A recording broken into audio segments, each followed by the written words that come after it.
Distribute weight properly, and how just the way you change where you step changes the overall footwork of what we would qualify this as. Now, if I was driving into the paint and I did a speed stop, the typical way that you would do it is you step inside, outside, which a lot of people would just call a 1-2. The reason why we don't just call something a 1-2, because there's different ways you could do a 1-2 pattern. Now, a speed stop steps inside and then outside foot comes forward, bringing both my feet underneath my hips. If I want to do a fade stop, I need to understand what I'm actually attempting to do. So while I may plant my inside foot aggressively, instead of stepping in with the outside foot, I'll step away with my outside foot. Now what this has done is it's put me in a fade transition. So if I want to be able to shoot out of this position, I can jump off of 1 foot, or of course I could jump off of 2 in order to get into my actual fade.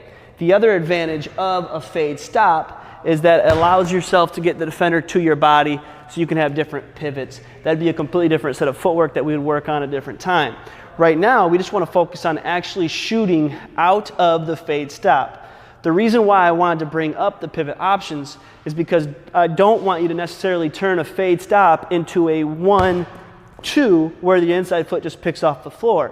Because if you do that, you lose the opportunity and the benefits of keeping your pivot alive.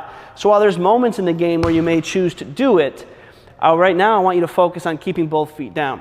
So I'm able to plant my inside foot, plant my outside foot away, make sure that both feet are anchored, and now you can jump off of 1 or 2 feet to get your shot.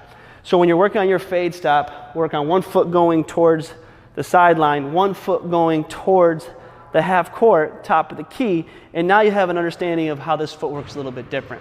So you're planting your inside foot with the outside foot planting away. Obviously, we reverse that whenever you're going to the left, but really work on fading out of this shot.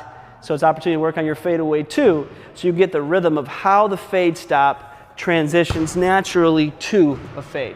Now, the advantage of using the mat right now is a speed stop would keep both feet on the mat. A fade stop would keep 1 foot on and 1 foot off.